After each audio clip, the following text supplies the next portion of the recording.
أعوذ بالله من الشيطان الرجيم. بسم الله الرحمن الرحيم. الحمد لله رب العالمين بارئ الخلائق أجمعين. الحمد لأهله والصلاة على أهله. الصلاة والسلام على سيد الأنبياء والمرسلين على الحبل المؤيد الرسولنا المسدد المصطفى الأمجد الحبيب الأحمد النبي الأمي المكي المدني السراج المنير الكوكب الدري صاحب الوقار والسكينة المدفون بأرض مدينة سيدنا ونبينا وشفيع ذنوبنا وطبيب قلوبنا وحبيب نفوسنا ومولانا أبي القاسم محمد بن مصطفى صلى الله عليه وسلم وأهل بيته الأطيبين الأطهرين الأنجلين المعصومين المظلومين ورحمة الله على أحبابهم وأصحابهم وشيعتهم ومحبيهم ومواليهم أجمعين ولعنة الله على أعدائهم ومنكر فضائلهم وغاسل حقوقهم من جمع عداوتهم إلى الآن ومن الآن إلى قيام يوم الدين وبعد يوم الدين. أما بعد فقد قال حق سبحانه في القرآن. بسم الله الرحمن الرحيم. لقد كان لكم في رسول الله أسوة حسنة. السلام عليكم ورحمة الله وبركاته.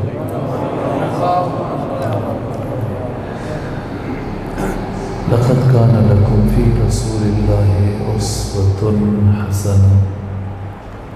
تاکید در تاکید پوری بشریت کے لیے لکم خطاب ہے جمیع افراد بشر کے لیے، تم سب کے لیے رسول اسلام کی زندگی میں اسوہ حسنہ موجود ہے۔ عرض کیا تھا قرآن نے یہ نہیں فرمایا کہ رسول اللہ تمہارے لیے اسوہ حسنہ ہے۔ اکثر ہم یہی تعبیر سنتے ہیں کہ رسول اللہ اسوہ حسنہ ہے۔ نہ، رسول اللہ سیدہ زہرا علی بن ابی طالب و امام حسن و امام حسین و امام صادق اور امام زمانہ کے لیے اسوہ حسنہ ہے، نہ ہمارے لیے اسوہ حسنہ ہے۔ ہمارے لیے رسول اسلام کی زندگی میں اسوہ موجود ہے۔ فی رسول اللہ اسوۃ حسنہ، یہ تعبیر دقیق ہے۔ اگر ہم کہیں رسول اللہ اسوہ حسنہ ہے، مطلب ہم سے کوئی بھی رسول اللہ جیسا بن سکتا ہے، اور یہ خدا نے ہم سے نہیں چاہا۔ یہ تکلیف مالا یطاق ہے، یہ کسی انسان کے لیے مقدور نہیں ہے، ممکن نہیں ہے، اور اللہ کبھی بھی غیر ممکن فعل کا امر نہیں کر سکتا بشر کو۔ مثلا یہاں پر جو بچے بھی تشریف فرما ہیں، دیکھیے ایک جملہ یہ کہا گیا خود آپ کے پاکستان کے کسی عالم نے کتاب میں، کہ اس نے یہ کہا کہ خدا علی کل شیء قدیر ہے، اللہ ہر شے پر قادر ہے۔ اس کا مطلب یہ ہے کہ خدا کچھ بھی کر سکتا ہے، اور یہ لکھا اپنی کتاب میں کہ اللہ نے جو کام انبیاء سے لیا اور ائمہ سے لیا، اگر چاہتا تو ایک مچھر اور مکھی سے بھی لے سکتا ہے۔ یہ بات خیرت سوز بات ہے۔ اس کا مطلب ہم نے اس نظام ہدایت کو سرے سے نہیں سمجھا۔ مثال کے طور پہ یہی کرسی، یہ میز جو ہماری نگاہوں کے سامنے، اب اس گفتگو میں بچے بھی شریک ہیں، نوجوان بھی موجود ہیں۔ اگر ان سے یہ کہا جائے بچوں سے اور نوجوانوں سے کہ کل آپ سب نے ایسا ایک میز اور ایسی ایک کرسی بنا کے لانی ہے، اگر بنا کے نہیں لائیں گے تو آپ کو سزا ملے گی، اور ایسی ہی کرسی اور میز اگر کل آپ بنا کے لے آئے تو پھر آپ کو انعام ملے گا۔ ممکن ہے ان کے لیے؟ نہیں ممکن ہے، ایک رات میں جتنی مرضی مشق کر لیں، نہیں ممکن ہے۔ لیکن اگر ان سے یہ کہا جائے کہ آپ نے اس کی تصویر بنانی ہے کرسی اور میز کی، یہ ممکن ہے؟ یہ ممکن نہیں ہے، یہ ممکن ہے۔ اور ساتھ میں آپ یہ بھی سہولت دے دیں، انہیں کاغذ دیں، لیڈ پینسل دیں کہ تصویر بنائیں، اور آپ کے لیے ایک سہولت جو ہم دے رہے ہیں یہاں وہ ایک ریزر ہے، ربڑ۔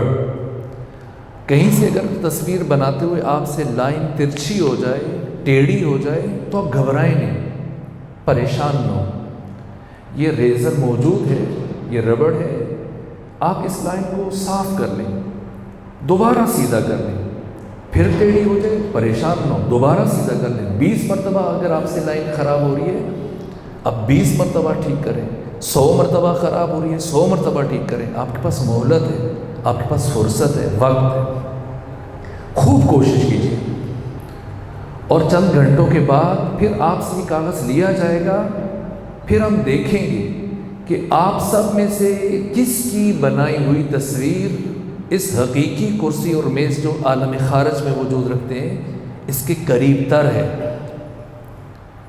اب جو قریب ترین تصویر بنا کے لائے گا اسے انعام دیا جائے گا، اور اگر کوئی تصویر کو مس یا خراب کر کے لے آئے گا اسے ممکن ہے سزا دی جائے گا۔ پروردگار نے یہی چاہا ہم سے، اللہ نے ہم سے یہ نہیں چاہا کہ ہم محمد بن جائیں یا علی بن جائیں یا فاطمہ یا حسن یا حسین، ایسے کسی بشر کے لیے مقدور نہیں ہے۔ یہ شخصیتیں ذہن انسان سے، عقل انسان سے ماوراء ہیں، بالاتر ہیں۔ پروردگار نے ہم سے یہ چاہا کہ تم سب میرے محبوب محمد مصطفیٰ کی ظاہری زندگی کی ایک جھلک اپنی ذات میں لے آؤ، تاکہ دیکھنے والے کو یہ لگے کہ یہ عکس ہے، پرتو ہے، اس میں وہ جھلک کردار مصطفی کی نظر آ رہی ہے۔ بس تمہارا وظیفہ یہی ہے، تمہارا فریضہ یہ ہے، اور چونکہ تو انسان ہے، نسیان سے مشتق ہے، تجھ سے بھول چوک ہو جاتی ہے، غلطی کوتاہی ہو جاتی ہے، یہ عکس اپنی ذات میں اتارتے ہوئے جہاں جہاں تم سے غلطی ہو تو پریشان نہ ہونا، میں کریم ہوں، میں بہت رحیم ہوں اپنے بندوں پر، میں نے تمہیں توبہ کی ایک ربڑ دی ہے، توبہ کا یہ ریزر دیا ہے، جہاں سے تم سے یہ لائن ترچھی ہونے لگے اپنے وجود کی، اپنے پیکر کی، یہ ریزر استعمال کرو، پھر اسے ٹھیک کر لو، پھر خراب ہو جائے پھر ٹھیک کرو۔ اور سنو اے تمام انسانوں، اے لکم کے مصداق افراد، میں نے قیامت کا دن صرف اسی ایک کام کے لیے رکھا ہے۔ اس دن میں صرف تصویریں دیکھوں گا تم جو بنا کے لائے ہو، اور وہ تصویر کوئی اور نہیں ہے، وہ تم خود ہو، مصور بھی خود ہو، مصور بھی خود ہو، خود ہی تصویر ہو، خود ہی مصور ہو، خود ہی بننے والے ہو، خود ہی بنانے والے ہو، سالک بھی خود ہو، مسلک بھی خود ہو، سلوک بھی خود ہو، جادہ بھی خود ہو، راہی بھی خود ہو، منزل بھی خود ہو، تم نے خود کو بنانا ہے۔ اور کیسے بنانا ہے؟ یہ علم و معرفت کے سانچے میں ڈھلے ہوئے نسخے تمہارے پاس موجود ہیں، یہ وظیفہ ہے۔ دیکھا جائے گا اگر کوئی اپنی تصویر کو اس حقیقی ذات سے قریب تر بنا کے لے آیا تو انعام میں پھر اس کو انہی کے ساتھ ٹھہرایا جائے گا، اور جس جگہ ٹھہرایا جائے گا اس جگہ کا نام جنت ہے۔ اور اگر کوئی تصویر کو مس کر کے لے آیا، خراب کر کے لے آیا، بگاڑ کے لے آیا، پھر اسے دور کر دیا جائے گا، اور انہی سے دوری کا نام جہنم ہے۔ کوئی جیسا نہیں بن سکتا۔ اور یہ جو کہا گیا کہ مچھر و مکھی سے بھی کام لے سکتا ہے، دیکھیے خدا علی کل شیء قدیر ہے، شیء پر قادر ہے۔ خدا کی قدرت کو محالات پر مت آزمائیے، خدا علی کل شیء قدیر ہے۔ خوب، تو پھر کیا اللہ 2 اور 2 کو 5 کر سکتا ہے یا نہیں کر سکتا؟ نہیں کر سکتا۔ کیوں نہیں کر سکتا؟ اس لیے کہ اس نے خود کو پائبند کیا ہے کہ میں جو قانون بناتا ہوں سب سے پہلے اپنے بنائے ہوئے قوانین کی خود پاسداری کرتا ہوں، اپنے بنائے ہوئے قوانین کی میں خود مخالفت نہیں کرتا۔ میرا یہ قانون ہے کہ لن تجد لسنت اللہ تبدیلا، اے انسان تو کبھی سنت خدا میں، روش الہیہ میں، قانون خدا میں انحراف نہیں دیکھے گا۔ خدا خالق عقل ہے، عقل کے بنائے ہوئے قاعدوں کی نفی نہیں کرتا۔ یہ کہ خدا مچھر یا مکھی سے بھی لے سکتا، یہ محال ہے۔ کیوں محال ہے؟ خدا خالق عقل ہے، خدا کا یہ قانون ہے کہ کبھی بھی دانی اور پست ایک عالی وجود میں مؤثر نہیں ہو سکتا۔ عالی اور اعلیٰ، دانی اور ادنا کے اندر مؤثر ہو سکتا ہے، پست اعلیٰ میں اثر انداز نہیں ہو سکتا۔ یہ قانون خدا ہے۔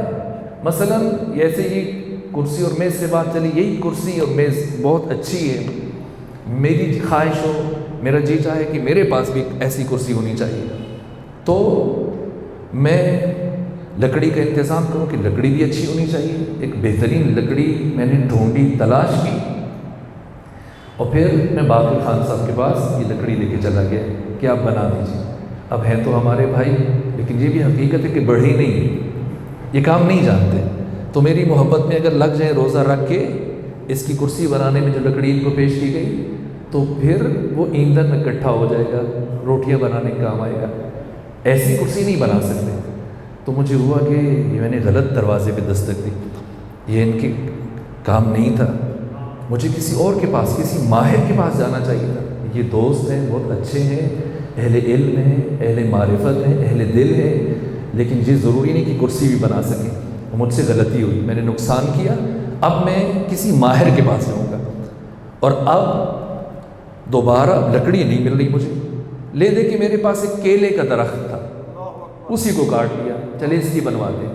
اور اب میں ملتان سے گزر کے آگے چلا گیا چنیوڑ، سنا کہ یہاں اچھی لکڑی بناتے ہیں، اچھا فرنیچر بناتے ہیں، اور وہاں پہنچ کے جو سب سے بہترین کاریگر تھا، پوچھتے پاچھتے اس کے کارخانے پہ گیا کہ مجھے کرسی چاہیے اور یہ آپ کے پاس لکڑی ہے، بنا دیجیے۔ بنا پائے گا؟ کیوں نہیں بنا پائے گا؟ پہلے کیوں نہیں بن سکی تھی کرسی؟ کاریگر ماہر نہیں تھا، سرے سے کاریگر نہیں تھا۔ اگر وہ ناراض نہ ہو تو میں اس فن کے اناڑی کے پاس چلا گیا۔ اور دوسری مرتبہ کرسی کیوں نہیں بن سکی؟ لکڑی میں صلاحیت نہیں تھی۔ کمال کے لیے اور تکامل کے لیے اور تکمیل کے لیے فلسفے میں یہ قانون ہے کہ معطی کی عطا تام ہونی چاہیے، قابل کی قابلیت تام ہونی چاہیے، دینے والا دینے کی صلاحیت رکھتا ہو، لینے والا لینے کی صلاحیت رکھتا ہو۔ پہلی مرتبہ کرسی اس لیے نہیں بن پائی کہ بننا، بڑھائی وہ ماہر نہیں ہے، دوسری دفعہ اس لیے نہیں بن سکی کہ وہ تو ماہر ہے، وہ عظیم کاریگر ہے، لیکن اس میں صلاحیت موجود نہیں۔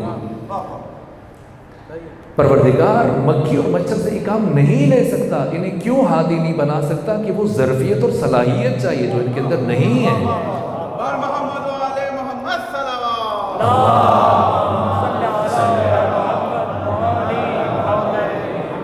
اور پھر منتخب کیا، چنا کس شخصیت کو؟ وہ شخصیت کے جو، جیسے میں نے عرض کیا، مظہر تام میں خدا ہے، حق تعالیٰ کی قدرت، حق تعالیٰ کے علم، حق تعالیٰ کے ہر فضل و کمال و جلال و جمال کا مظہر تام حقیقت محمدی، اس ذات کو منتخب کیا اور پھر مبعوث فرمایا، اس عالم میں، اس دنیا میں آپ کو روانہ فرمایا۔ یہ مشکل ترین مرحلہ تھا۔ وہاں کا رہنے والا، دیکھیے اگر شہر کا رہنے والا کسی دیہات میں آ جائے اسے مشکل کا سامنا ہوتا ہے، یہ مثال سے جیسے بن نہیں سکتی، میں کیسے عرض کروں؟ عالم نور کا باشندہ، مخلوق اول، صادر اول، اس عالم نور سے، قرب خدا سے کہاں آ رہا ہے، کس معاشرے میں؟ اس وقت بھی ایک طرف سپر پاور ہے ایران، دوسری طرف ہے سپر پاور روم، دونوں تہذیب کے مرکز ہیں۔ یہاں تک کہ آپ کا پاکستان کا یہ علاقہ جو متحدہ ہندوستان تھا، اس میں بھی ٹیکسلا دیکھ لیجیے، اور دنیا کے بہت سارے نکات، اس عصر میں بھی تہذیب اور تمدن کے مراکز تھے۔ لیکن اس وقت پوری دنیا میں سیاہ ترین نقطہ یہی حجاز تھا، پستی کے اعتبار سے، انسانی اخلاقی گراوٹ کے اعتبار سے، کس سطح پہ؟ اب بتائیے اتنی بلند ترین حقیقت کو پروردگار اتارتے ہوئے کہاں لے کے آ رہا ہے؟ اور حضرت کی مرضی سے حضرت نے قبول کیا۔ یہی بعثت، لفظ بعثت کے اندر یہی مفہوم پنہان ہے۔ اب تشریف لائے آسمان سے زمین پر، اب کیا کیا جائے؟ کس طرح سے تبلیغ کرے؟ کتنا فرق ہے؟ کس طرح سے گفتگو کریں؟ وہ معاشرہ، اگر وقت بہت کم ہے لیکن اس کے باوجود میں کوشش کرتا ہوں کہ کچھ مثالیں، یہ پوری کتاب صرف اس ایک موضوع پر ہے، عہد جاہلیت کے اوپر۔ میں صرف آپ کو 2 سے 3 نمونے عرض کر دیتا ہوں تاکہ گفتگو کا یہ حصہ ادھورا نہ رہ جائے، پھر اندازہ ہو کہ پیغمبر اکرام اسلام نے کیا کام کیا ہے۔ کیوں پیغمبر اکرام اسلام جب آئے تو رسالت سے پہلے، بعثت سے پہلے آپ سے بھیڑیں چروائی گئی، بکریاں چروائی گئی۔ کیوں؟ عالم نور کا باشندہ، امام الانبیاء، سید الرسل، اور خدا مبعوث کرنے سے پہلے اسی نبی سے جس کے صدقے میں ساری کائنات بنائی ہے، کتنے سال بکریاں چروائی ہیں، بھیڑیں چروائی ہیں۔ کیوں بھیڑیں چروائی ہیں؟ اس لیے کہ اب مشکل ترین کام لیا جانا ہے آقا سے۔ یہ لطیف ترین پیکر اور سامنے بدمزاج، غیر مہذب، غیر مثقف، غیر تربیت یافتہ، گوار عرب بدو، کس طرح سے اب انہیں قریب لے کے آنا ہے؟ تو مشق کے لیے، ممارست کے لیے پہلے مرحلے میں بکریاں چرانا پھر آسان ہے، بھیڑیں چرانا بہت مشکل ہے۔ اگر آپ میں سے کسی نے چرائی ہو یا 2-3 دن کے لیے چرا کے دیکھیے، اس لیے کہ باقی گائے ہے، بھینس ہے، بڑے جانور ہیں، آپ ایک جگہ روک دیجیے، وہ چرتے رہیں گے جب تک چارہ ہے، ہلیں گے نہیں وہاں سے۔ اور یہ دفعتاً بکری، بھیڑ ایک جگہ منہ مارے گی اور دیکھتے ہی دیکھتے فوراً سے آنن فانن نکلے گی اور انسان بار بار بھاگتا ہے، تنگ ہوتا ہے۔ مشکل، بہت مشکل کام، بھیڑیں اور بکری، اس لیے کیونکہ بعد میں انہی حیوانوں سے پالا پڑنا ہے ختمی مرتبت کا،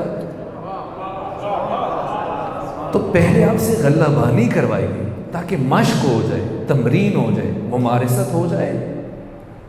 اور اس بلندی پہ رہنے والا انسان اب گفتگو کرے۔ دیکھیں امیر المومنین کا کلام آپ نہج البلاغہ اٹھائیے، مشکل ہے، پہلا خطبہ اٹھائیں، عالم اٹھا کے چکرانا شروع کر دیتا ہے۔ درحالی کہ حضرت کا یہ کلام نہج البلاغہ خود علم علی نہیں ہے، وہ علم جو امیر المومنین کے سینے میں ہے یہ وہ علم نہیں ہے۔ نہج البلاغہ اس کی نازل یافتہ شکل ہے، اس کی پست ترین شکل ہے لوگوں کے لیے، ورنہ اپنے علم سے مطابق تو حضرت فرماتے ہیں کہ لو بہت الاضطربتم اضطراب العرشیۃ فی طوی البعیدہ، وہ علم جو علی کے سینے میں ہے وہ سارا نہیں، اگر علی اس علم کی ایک جھلک انسانوں پر ظاہر کرے تو یہ سارے لوگ، اہل کائنات، اہل دنیا اس طرح سے کپکپانے لگ جائیں اور تھرتھرانے لگ جائیں جس طرح سے انتہائی گہرے کنویں میں ڈول کی رسی کانپتی ہے۔ علم علی کو تحمل کرنا ممکن نہیں ہے، کسی کے بس میں نہیں ہے۔ یہ جو نہج البلاغہ ہے یہ حضرت نے بہت نیچے آ کے گفتگو کی ہے۔ جب بات کرتے عرب چیختے حضرت آسان کیجیے، پھر حضرت اور آسان کرتے، پھر کچھ لمحوں کے بعد عرب اٹھ کے اہل زبان جو فصاحت و بلاغت میں اپنا ثانی نہیں رکھتے کہتے یا امیر المومنین مزید آسان کیجیے۔ حضرت فرماتے اب مزید نیچے آنا ممکن نہیں ہے، تم کوشش کرو کچھ اوپر آ جاؤ۔ یہ نہج البلاغہ اس کے باوجود کہ بہت نیچے آئے لوگوں کے لیے گفتگو کی، اس کے باوجود کتنا مشکل ہے۔ لیکن اگر آپ تقابل کریں کلام نبوی کا کلام علوی کے ساتھ تو کلام نبوی بہت سہل ہے، آسان ہے، کلام علی مشکل ہے۔ کیوں علی کا کلام مشکل ہے؟ کیوں پیغمبر کا کلام آسان ہے؟ اس لیے کہ پیغمبر جب آئے تو اس وقت لوگوں کی جو ذہنی سطح تھی، فکری سطح تھی، آپ دیکھیں گے کہ پیغمبر گرامی اسلام کے ہاں تمثیل بہت زیادہ، مولا متقیان کے ہاں بھی تمثیل ہے لیکن کم ہے، پیغمبر کے ہاں بہت زیادہ ہے، اس لیے کہ اب ان اوجڑ مزاجوں کو مائل کرنا ہے، رام کرنا ہے، سمجھانا ہے آہستہ آہستہ۔ مثلا آج کا متمدن اور مہذب انسان سمجھتا ہے کہ ناخن بڑے ہوں تو ان کے اندر بیکٹیریاز آ جاتے ہیں، جراثیم آ جاتے ہیں، گھر میں کوڑا ہو، کچرا پڑا ہو، اس میں جراثیم پیدا ہو جائیں گے۔ پیغمبر کیسے سمجھائے، کیسے سمجھائے یہ چیز؟ شعوری سطح نہیں تھی نا اس سطح، جراثیم کیسے سمجھائے؟ محمد والے محمد صلوات۔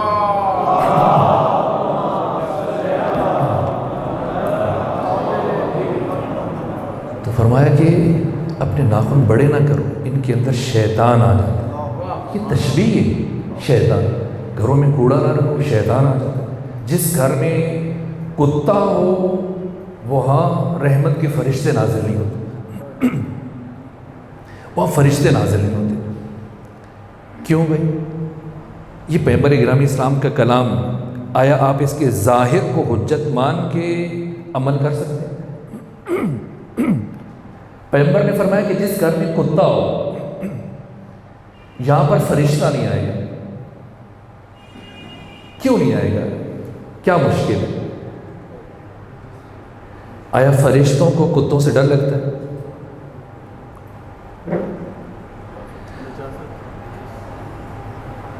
ہم قریب ہو رہے ہیں۔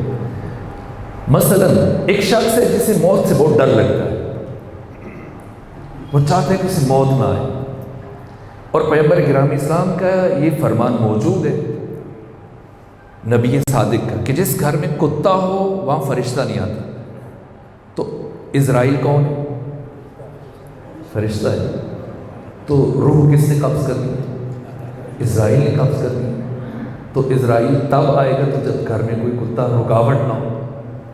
اب اگر کوئی اپنی ساری ضروریات زندگی کا انتظام گھر میں کر لے اور ساتھ میں کتا رکھ لے تو اسے ڈرنے کی ضرورت ہے کرونا سے یا اس سے ہٹ کے کسی اور آفت و بلا سے، مصیبت سے؟ نہیں آئے گا نا، اسرائیل نہیں آئے گا۔ کیوں؟ وہ فرشتہ ہے، اور فرشتہ وہاں نہیں آئے گا جہاں پہ کتا ہے، تو کتا رکھ لیجیے، مسئلہ حل ہو گیا نا۔ مسئلہ یہ نہیں ہے، پیغمبر کے کلام میں تمثیل ہے، مثال ہے، اور یہ بکثرت ہے۔ جس گھر میں کتا ہو، یہ تشبیہ دی حضرت نے۔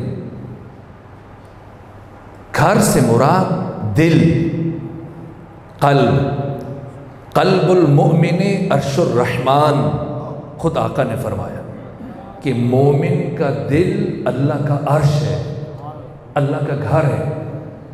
یہ گھر حرم خدا ہے، اس میں نامحرم کو، غیر خدا کو جگہ نہ دو۔ اور اب یہ جو گھر ہے، اس گھر پہ بھی فرشتے نازل ہوتے ہیں، اور قرآن حکیم کی آیتوں کو خود نہج البلاغہ صحیفہ سجادیہ کے یہ نورانی کلمات، یہ فرشتوں کی مثل ہیں، یہ ملائکہ ہیں۔ یہ فرشتے آیات کی شکل میں، ان احادیث اور فرامین کی شکل میں کسی مومن کے قلب پہ اس وقت تک نہیں نازل ہو سکتے جب تک دل پاک نہ ہو۔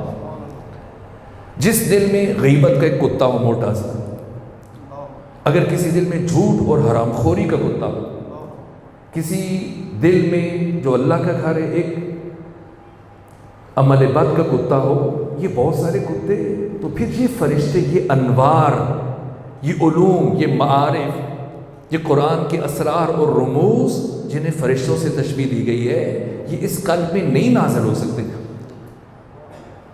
کلام رسول اسلام کی روشنی میں اگر کوئی چاہتے کہ اس کے قلب پر علوم اور معارف کا نزول ہو، قرآن کی آیتیں، پیغمبر پر قرآن نازل ہوا، تو مجھے کیا فائدہ ہے؟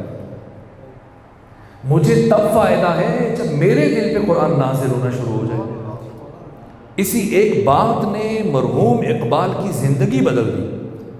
اقبال کہتے ہیں میں پہلے ہر روز قرآن پڑھتا تھا، تلاوت کرتا تھا، فجر کے بعد طلوع تک مجھے اچھا لگتا تھا تلاوت کرنا۔ میرے باپ نے مجھ سے کہا کہ اقبال، میں نے تم سے بہت ضروری بات کرنی ہے، کہ وہ بات جس نے میری زندگی بدل دی، تقدیر بدل دی، کایا پلٹ دی۔ مجھ سے کسی نے پوچھا ایک تعلیمی ادارے میں قرآن سے متعلق گفتگو تھی چند سال پہلے ایک یونیورسٹی میں. ایک طالب علم نے پوچھا کہ آپ بتائیں ہم قرآن اگر سمجھنا چاہتے ہیں تو قرآن کی بہترین تفسیر اس وقت اردو زبان میں کیا ہے؟ میں نے کہا کلیات اقبال کا مطالعہ کریں. کہا کہ میں نے شعروں کی کتاب تو نہیں پوچھی. میں نے کہا ہاں یہ شعر کی شکل میں قرآن کی تفسیر ہے. اقبال اہل بیت کے ترجمان ہے، اقبال قرآن کے ترجمان ہے. اقبال کے بہت سارے کلام کا حصہ سراسر قرآن کی ترجمانی. یہ اقبال قرآن سے کیسے قریب ہوئے خود بیان کرتے ہیں. کہا کہ میرے باپ نے کہا کہ بہت ضروری بات کرنی ہے، آپ میرے پاس آئیے گا تلاوت کے بعد. وہ کہا جب میں تلاوت کے بعد گیا تو کہا اچھا ابھی یہ بات کہنا مناسب نہیں ہے، ابھی آپ کے امتحانات قریب ہیں، آپ تیاری کریں، امتحانات دے لیں، جب فارغ ہو جائیں پھر آئیے گا، پھر آپ کو بتاؤں گا. پھر امتحان ہو گئے تو دوبارہ میں چلا گیا باپ کے پاس کہ بتائیں کیا کہنا چاہ رہے تھے آپ. تو میرے والد نے کہا کہ آپ تھکے ہوئے مسلسل دن رات پڑھتے رہے تو کچھ دن آرام کر لیجیے، یہ آرام سے کرنے والی بات ہے، پھر میں آپ سے کہوں گا. کبھی سادہ بات ہوتی ہے لیکن ایسے انداز سے کہی جاتی ہے کہ دل میں اتر جاتی ہے. کب کہنی ہے، کیسے کہنی ہے، کس انداز سے کہنی ہے. اقبال کے باپ بھی خود ایک لائق شخصیت کے مالک تھے. یہاں تک کہ میرا تجسس بڑھتا چلا گیا کہ آخر کون سی بات ہے جو میرے والد مسلسل مجھ سے عرصے سے کہنا چاہ رہے ہیں، ابھی تک نہیں کہہ پائے. اور یہاں تک کہ جب امتحانات آ گئے، نتیجہ بھی آ گیا، میں نے آرام بھی مکمل کر لیا، پھر میرا تجسس عروج پہ تھا. میں گیا، میں نے کہا والد بزرگوار آپ نے کہا تھا میں نے ضروری بات کرنی ہے، آپ نے ابھی تک کہی نہیں. کہاں آج میں آپ سے وہ بات کہہ دیتا ہوں. کہا اقبال میں ہر روز دیکھتا ہوں تو مجھے بڑی خوشی ہوتی ہے کہ آپ نماز فجر کے بعد طلوع تک بیٹھ کے قرآن کی تلاوت کرتے ہیں. تو پھر مجھے خیال آیا کہ اتنی اہتمام سے جو انسان قرآن کی تلاوت کرتا ہے، جو جوان ہر روز بلا ناغہ قرآن پڑھتا ہے، تو میرا جی چاہا کہ میں یہ بات اسے کہوں، اس کا حق بنتا ہے کہ میں اسے یہ بات کہہ دوں. اقبال نے کہا کیا بات؟ کہا بیٹا میرا جی چاہتا ہے کہ اب جب تم قرآن پڑھو تو آئندہ سے اس طرح سے قرآن کی تلاوت کرنا کہ گویا ابھی ابھی تمہارے قلب پر نازل ہو رہا ہے، تم پر اتر رہا ہے. کہ یہ وہ مرحلہ تھا جس کے بعد میں نے تدبر در قرآن کرنا شروع کیا اور میں تدریجاً قرآن حکیم کا شاگرد بنتا چلا گیا. قرآن معلم ہے. بہرحال یہ چونکہ سیرت کا موضوع ہے، اس طرف نہیں آ رہے. یہ ختم مرتبت کا انداز تھا، تمثیل.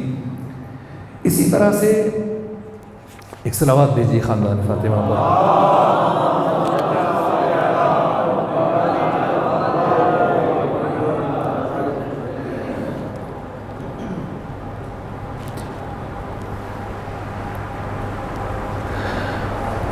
اب جو ختمی مرتبت نے اپنی بعثت کا آغاز کیا، میں معذرت کے ساتھ کچھ مراحل کو چھوڑنا پڑ رہا ہے چونکہ وقت کم بچا. تو دیکھیے عطا بہت سارے فلسفی، ان کے مکتب میں یہ تحریر درج تھی کہ اگر کسی نے ہم سے علم فلسفہ سیکھنا ہے تو پہلے علم ریاضی اور علم ہندسہ اور علم حساب سیکھ کے آئے، ورنہ اس کے بغیر وہ ہمارے مکتب میں نہیں آ سکتا. لیکن اب خود دیکھیں کہ کائنات کا سب سے بڑا معلم اور سامنے کون افراد بیٹھے ہیں، کیسے لوگ بیٹھے ہیں، کیسے شاگرد ملے. اب ان کو سمجھانا، لہذا ختمی مرتبت فرماتے کہ نحن معاشر الانبیاء امرنا ان نکلم الناس علی قدر عقولہم. ہم انبیاء کے گروہ کو اللہ نے یہ حکم دیا ہے کہ ہم لوگوں سے گفتگو کریں ان کی سطح ذہنی کے مطابق، بہت نیچے آ گئے. اب ایک آپ خود سے کمپیریزن کیجئے گا، وقت نہیں بچا. ایک معاشرہ بعثت رسول سے پہلے کا اور ایک معاشرہ بعثت رسول کے بعد کا. حضرت کی بعثت سے پہلے اہل حجاز کس درجے پر تھے اور بعثت کے بعد انہی عرب بدوؤں کو ختمی مرتبت نے ان پستیوں سے اٹھا کے کہاں پہنچایا. اور یہ چیلنج ہے، یعنی یہ پہلا تجربہ ہے اس لیبارٹری میں کہ جب حجاز جیسے گھپ اندھیرے میں بدترین معاشرے میں اسلام کے نظام کو اس طرح سے اس کی فیوز و برکات کا ظہور ہو سکتا ہے تو پھر دنیا کے متمدن معاشروں میں کوئی مشکل نہیں ہے۔ پھر اسلام پوری بشریت کے لیے سعادت اور ہدایت اور نجات کا ضامن ہے۔ یہ چیز میں اب آپ کو اشارتاً عرض کروں گا۔ کیا کیا ہوتا تھا؟ بتوں کی پرستش الگ، یعنی خود ایک شخص آیا پیغمبر گرامی اسلام کے سامنے اور کہا یا رسول اللہ آپ بیٹیوں سے متعلق بہت بات کرتے ہیں، میں آپ کو ایک بات بتاؤں؟ کہ بتاؤ۔ کہا یا رسول اللہ میں نے اپنے ہاتھوں سے اپنی 6 بیٹیوں کو زندہ درگور کیا۔ 3 طرح سے قتل کرتے تھے عرب اپنی بیٹیوں کو، یا تو اونچی پہاڑی پہ لے جاتے تھے اور وہاں سے نیچے دھکا دیتے تھے، یا سر قلم کر دیتے تھے، یا زندہ درگور کرتے تھے، فقر کی وجہ سے اور خفت کی وجہ سے۔ زندہ یعنی حیوانیت سے بھی پستر۔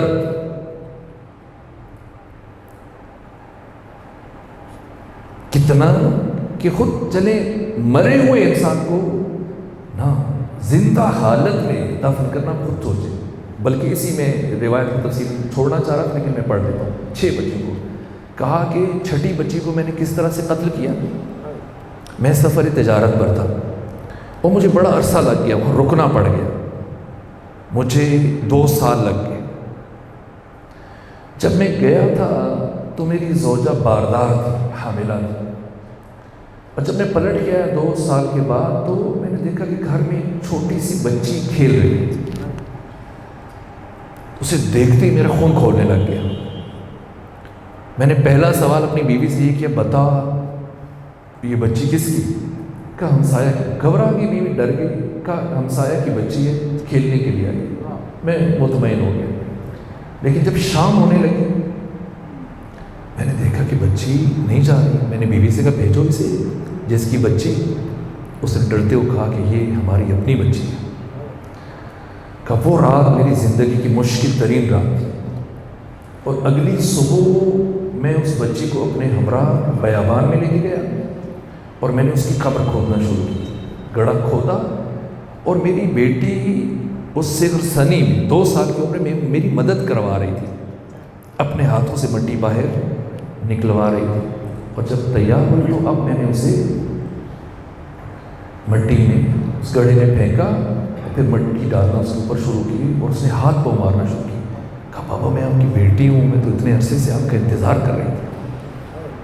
یعنی اپنی طرف سے وہ کارنامہ بتا رہا تھا، اگرچہ وہ مسلمان ہو چکا تھا، اب اصحاب میں داخل ہے، صحابی سب ایک جیسے نہیں ہیں۔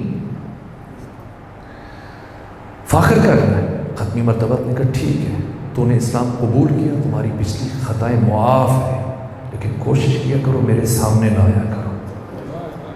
ایک ایسا معاشرہ، یہ بچیوں کو زندہ درگور کرنا۔ اور اب وقت نہیں بچا، نکاح 9 اقسام کے نکاح رائج تھے۔ میں بطور خاص باقی چیزوں کو چھوڑتے ہوئے اشارہ رکھا تھا کہ آپ کو سناؤں گا، لیکن اب وقت نہیں بچا ہے۔ 9 اقسام کے نکاح۔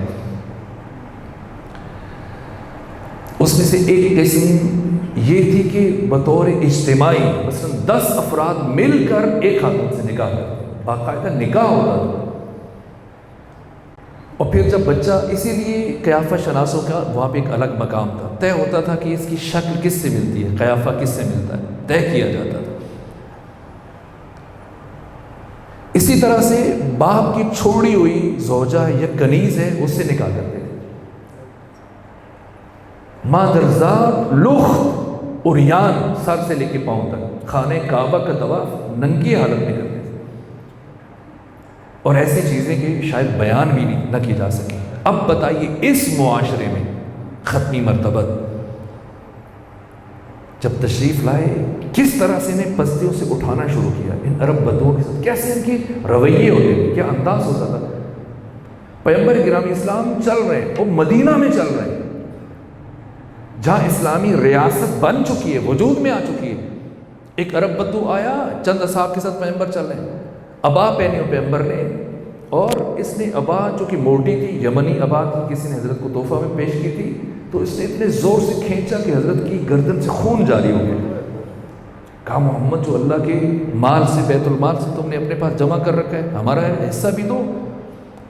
کہا دیتے ہیں آپ کو، در حالی کہ کچھ موجود نہیں تھا۔ ختمی مرتبہ نے قرض لے کر اس کی مشکلات سے ایک ایسا معاشرہ، وہ معاشرہ جس میں بچیوں کو زندہ درگور کیا جا رہا تھا۔ پیغمبر گرامی اسلام نے کیا ادب سکھایا۔ ایک خاتون آئی اور آ کر گود میں بچی ہے اور پیغمبر گرامی اسلام سے دینی مسائل پوچھنا شروع کی۔ پیغمبر جواب دیتے اس کی بچی کو اٹھا لیا، اس سے نوازش شروع کی۔ اکثر ختمی مرتبہ نام پوچھا کرتے تھے بچیوں کے، بچوں کے کیا نام ہے، اور اگر کسی کا نام پرویز ہوتا تو بدل دیتے۔ حضرت نے منع کیا یہ پرویز۔ ہمارے یہاں بھی بہت سارے نام، جیسے کسی کا نام ہم رابعہ رکھتے تھے۔ رابعہ کیا مطلب؟ چوتھی۔ رابعہ کا مطلب چوتھی، ثانیہ دوسری، صغرا چھوٹی، کبرا بڑی۔ نہ ان ناموں کا معنی نہیں ہے، ایک مفہوم ہونا چاہیے۔ یہ لاحقہ لگائیں تو درست ہے۔ مثلا فاطمہ صغرا، فاطمہ کبرا، یہ ایک الگ بات ہے، لیکن مطلق صغرا نام اور بعض نام تو بالکل ہے ہی بے معنی، جیسے ٹینا رکھ لے یا اس قبیل کے نام۔ پیغمبر گرامی اسلام ملاقات کرتے تھے، ایک تو فجر کے بعد صحابہ سے جب گفتگو کرتے تھے تو پوچھتے تھے بتاؤ رات تم نے خواب کیا دیکھا؟ خواب انسان کی شخصیت کا ترجمان ہے۔ کیوں حکم ہے کہ وضو کر کے سونا چاہیے؟ جن چیزوں سے وضو ٹوٹتا ہے ان میں سے ایک نیند ہے، اور دین ہمیں کیا کہہ رہا ہے؟ سونے سے پہلے وضو کرو، یعنی اس کام کے لیے وضو کرو جس سے وضو ٹوٹ جائے گا۔ ادھر وضو کر کے لیٹو، آنکھ لگی، فوراً وضو ٹوٹ گیا۔ ایک منٹ کے لیے بھی آنکھ لگی، اٹھیں گے، اب جو کام وضو سے کرنا ہے تو اس کے لیے دوبارہ وضو کرنا پڑے گا۔ تو کیوں دین حکم دے رہا ہے وضو کا؟ اس لیے کہ دین بتا رہا ہے کہ وضو کے ساتھ نیند اور بغیر وضو کی نیند میں زمین آسمان کا فرق ہے۔ بغیر وضو کر کے جب بغیر وضو کے تو سوئے گا تمہاری نیند غافلانہ نیند ہوگی، لیکن جب تو باوضو سوئے گا، متوجہ ہو کے سوئے گا، تو اسی نیند میں جو خواب تمہیں آئیں گے وہ خواب تمہارے لیے الہام بن جائیں گے، تمہیں بشارت ہوگی، تمہیں مستقبل کے خطرات سے آگاہی ملے گی، تمہیں معارف عطا ہوگی۔ خواب پوچھا کرتے تھے، دوسرا نام پوچھا کرتے تھے۔ اسی طرح سے اس بچی کو لے لیا گود سے، خاتون مسئلے پوچھ رہی ہے، پیغمبر اس بچی کے ساتھ نوازش بھی کر رہے ہیں، وہ بچی ہے بالآخر، اس نے اپنا کام کر دیا۔ جب اس نے اپنا کام کیا تو خاتون گھبرا گئی، پیغمبر خاتم کے کپڑوں کے اوپر اس نے پیشاب کر دیا، گھبرائی اور بے ساختہ چلائی، چیخی اور دفعتاً آگے بڑھی اور بچی کو پکڑا زور سے اور لیا۔ کیا کیا تھا؟ چیخی، کیا کیا تھا؟ اور بچی رو پڑی۔ پیغمبر دوبارہ آگے بڑھے اور اس خاتون کی گود سے بچی کو لیا اور اس کے بعد اس خاتون سے کہا تو نے کیا کیا؟ اس نے جو کیا وہ اس کا کام تھا، تو نے جو اس طرح سے چلا کر بولی ہے اس بچی کے ساتھ، کم سن بچی کے ساتھ جو اس طرح سے بولی ہے، جب تک یہ بچی زندہ رہے گی اس کے وجود میں اس چیخ کی تلخی باقی رہ جائے گی۔ یہ انداز سے کرا۔ اسلام میں سزائیں ایسا نہیں ہے مثلا جس نے چوری کی ہاتھ کاٹ دی۔ آپ گناہ کبیرہ میں پڑھیے آیت اللہ دست غیب نے جو شرائط لکھی، کم سے کم 14 شرائط ہیں، تب حد جاری ہوگی۔ ایسے نہیں کہ جو بھی چوری کرے آپ ہاتھ کاٹتے پھریں، نہ ایسا نہیں۔ دیکھا جائے گا کہ کتنے مال کی چوری کی، مثلا ابھی جو مقدار ہے اگر $20 سے کم کی چوری ہے سرے سے وہ چوری شمار نہیں ہوگی۔ البتہ یہ نہیں کہہ رہا کہ اس پہ کوئی حد نہیں، ایک خاص مقدار میں پہنچنے کے بعد عادت ہوتی ہے۔ پھر دیکھا جائے گا فقیر تو نہیں تھا، مجبور تو نہیں تھا، تنگ دست تو نہیں تھا، دیکھا جائے گا کہ عادتاً چوری کرتا ہے، یہ پہلی دفعہ چوری کر رہا ہے۔ ان ساری چیزوں کو دیکھ کر فیصلہ کیا جائے گا، یہ نہیں کہ فوراً سے آپ جیسے ایک جو ہمارے ہاں طالبانی اسلام کا تصور دیکھیے، پیغمبر گرامی اسلام صحابہ کے ساتھ بیٹھے اور ایک خاتون، جوان خاتون آئی، یا رسول اللہ، ایک جوان کو لے کے آئی ساتھ، کہا کہ یا رسول اللہ میں اس جوان کی شکایت کرتا ہوں۔ کیا کیا اس نے؟ کہ میں راستہ گزر رہی تھی تو یہ آگے آیا اور اچانک سے اس نے میرے رخسار پہ بوسہ لے لیا، شکایت کی۔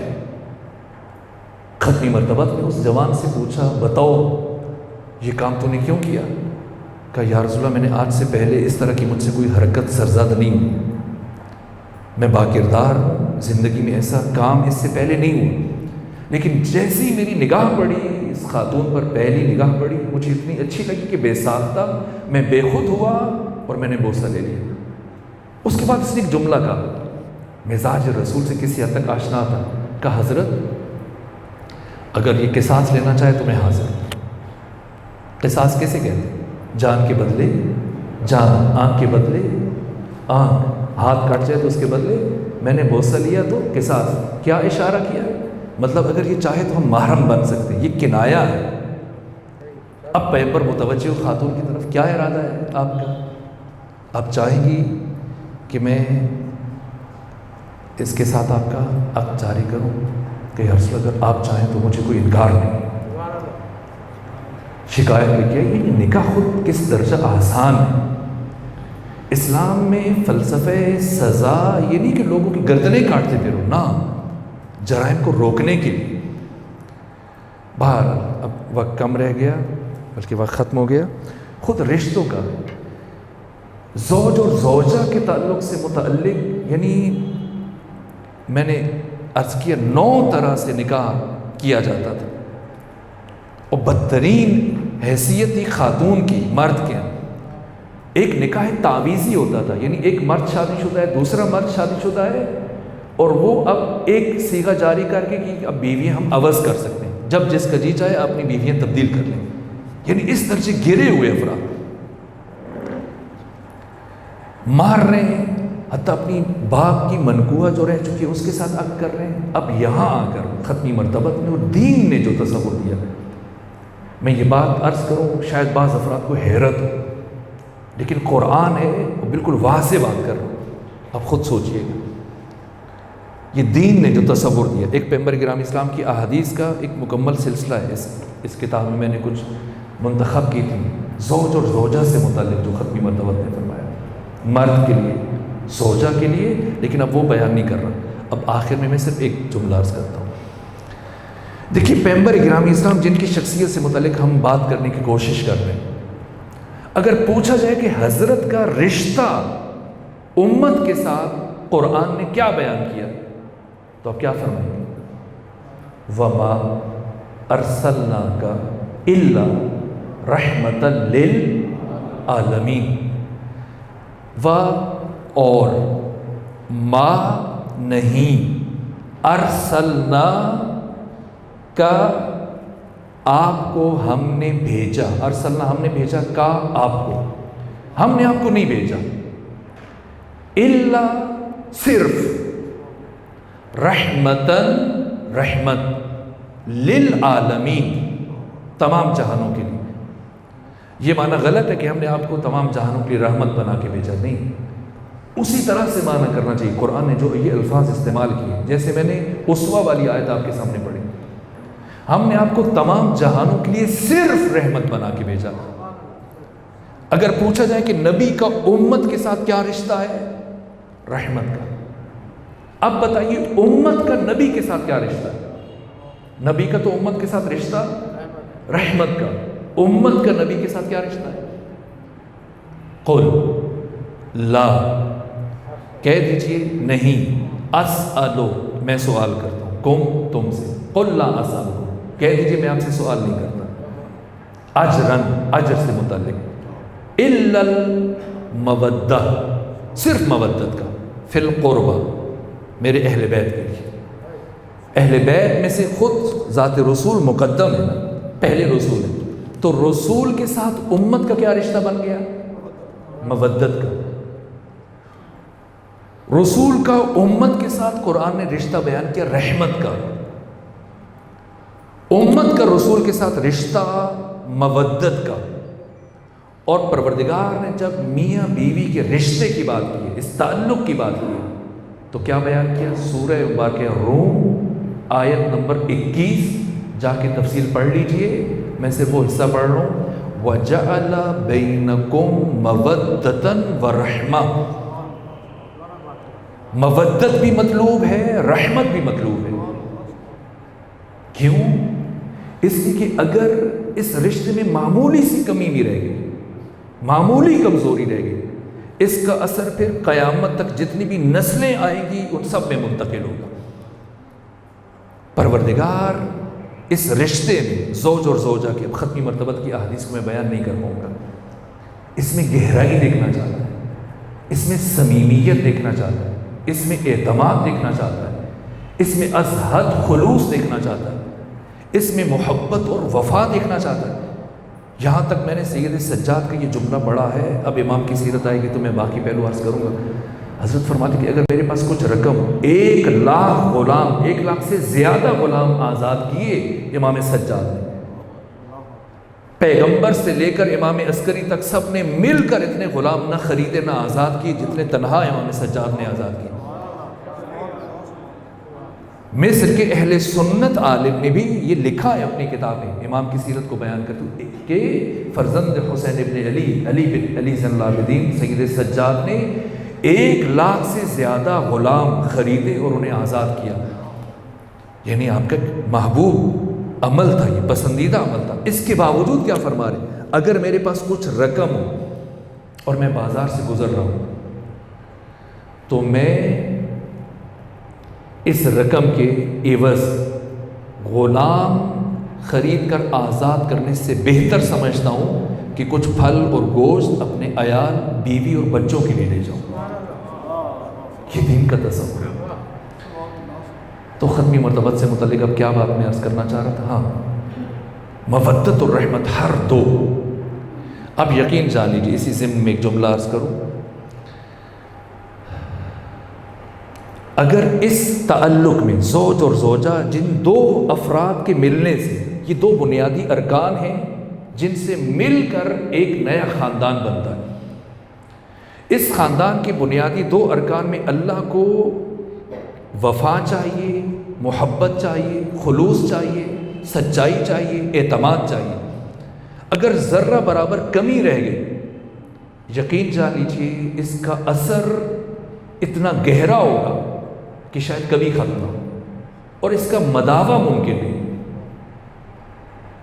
پیغمبر گرامی اسلام نے جب اولاد کے حقوق بیان کیے، بہت عجیب بات ہے، اولاد کے حقوق، ایک تو والدین کے حقوق ہیں، ایک اولاد کے حقوق بیان کرتے ہوئے کئی حقوق بیان کیے، طولانی احادیث ہیں، لیکن سب سے پہلا حق کیا بیان کیا؟ اولاد کا۔ اولاد پر باپ کے حقوق نہیں، باپ پر اولاد کے حقوق میں سے سب سے سر، جو بھی حدیث اٹھائیں گے اس میں سر فہرست جو پہلا حق بیان کیا پیغمبر نے، یہ عجیب بات ہے۔ پہلا حق کیا ہے؟ کہ باپ پر لازم ہے کہ اپنے بیٹے کی ماں کا اکرام اور احترام کرے۔ یہ بات بہت اہم ہے۔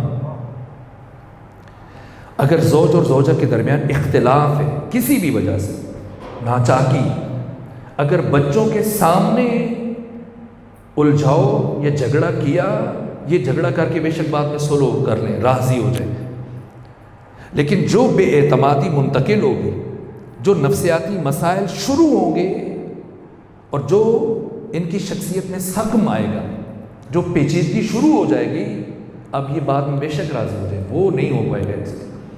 اور بے شک انہیں پڑھائیں، بڑے بڑے اسکولوں میں بھیجیں، اچھے اچھے کالجز میں، یونیورسٹیز میں، آکسفورڈ میں، کیمبرج میں، ہارورڈ یونیورسٹی میں بھیج دیں، کیلیفورنیا بھیج دیں، بڑی سے بڑی درسگاہ PhD کر کے آ جائے، خود نفسیات کا ماہر ڈاکٹر بن جائے، لیکن اس کے اندر خود نفسیاتی مشکلات رہ جائیں گی۔ اگر والدین کے درمیان مہر و محبت نہ ہوئی، خلوص، گہرائی، وفا، ایثار، یہ صفات نہ ہوئی، ختمی مرتبت نے دیکھی کس طرح سے وہ اس معاشرے میں پھر ان تعلیمات کو متعارف کروایا۔ پھر والدین سے متعلق فرمایا، اے میرے اصحاب، 3 چیزوں میں کافر اور مسلمان کا فرق نہیں ہے، یہ رشتوں کا تقدس۔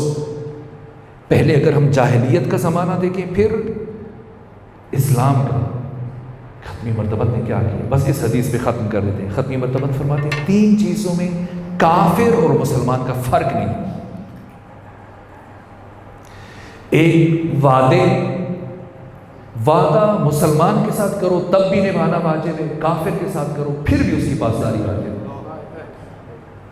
دوسرا امانت، مسلمان کی امانت تمہارے پاس ہو تب بھی اس کی پاسداری واجب ہے، کافر کی امانت ہو تب بھی اس کی پاسداری واجب ہے۔ تیسرا والدین، اگر والدین مسلمان اور متقی ہوں تب بھی ان کی اطاعت اور پیروی واجب ہے، اور اگر والدین کافر ہوں تب بھی ان کی اطاعت کرنا واجب ہے۔ آج عشق رسول کی بات ہوتی ہے، میں حیران ہوتا ہوں، لبیک یا رسول اللہ کے نعرے لگا کر ہم کیا بات کرتے ہیں؟ من سب نبی فقتلوا، آج یہ نعرہ لگ رہا ہے، شاید نعرہ لگانے والوں کو اس کا مطلب بھی نہ پتا ہو۔ ابھی لاہور میں راولپنڈی میں نہیں معلوم آپ کے شہر میں کیا کیفیت رہی، من سب نبی فقتلوا، جس نے نبی پر سب کیا اسے قتل کرو۔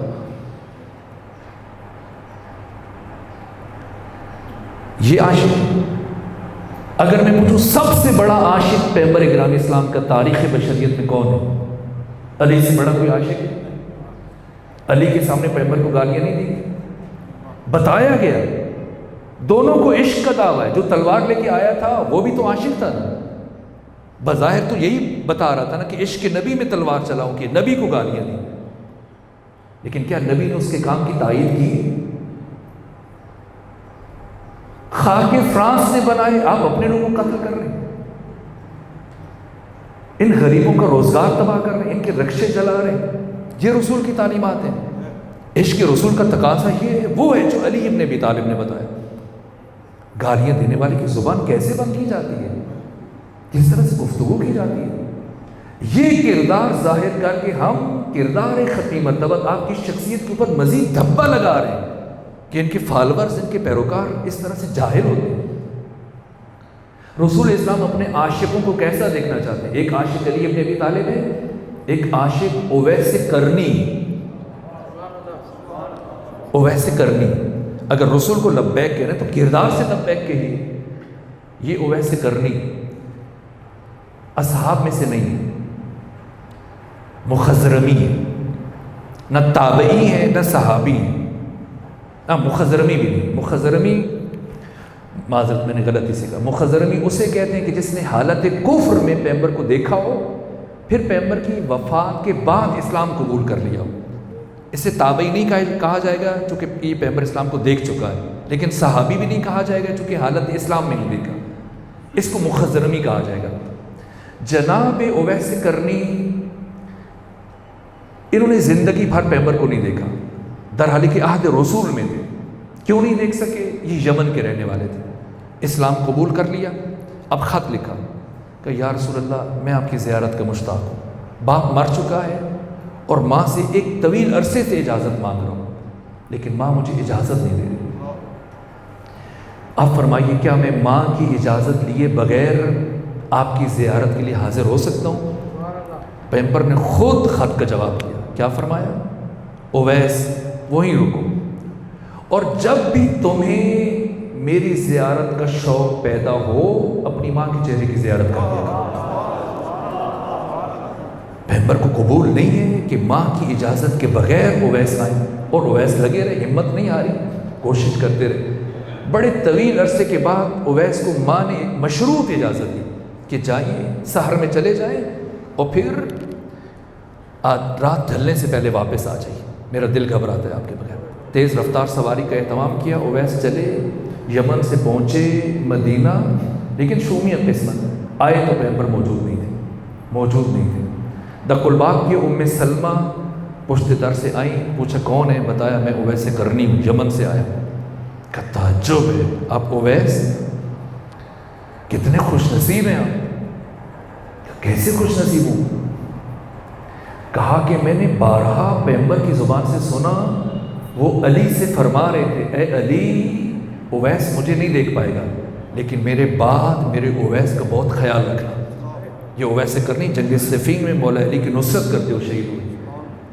ادھر اویس چلے گئے ماں کی وصیت کی پاسداری کرتے ہوئے، ادھر جب پیغمبر پلٹ کے گھر آئے، گھر داخل نہیں ہوئے، دروازے کی دہلیز پر رکے اور رک کے کہتے یا ام سلمہ انی اشم رائحۃ حبیبی من الیمن، اے ام سلمہ میں یمن سے آئے ہوئے اپنے دوست کی خوشبو محسوس کر رہا ہوں۔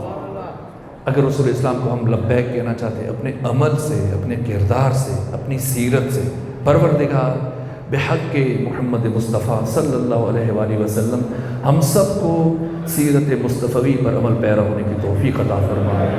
اللہم صلی علی محمد و آل محمد۔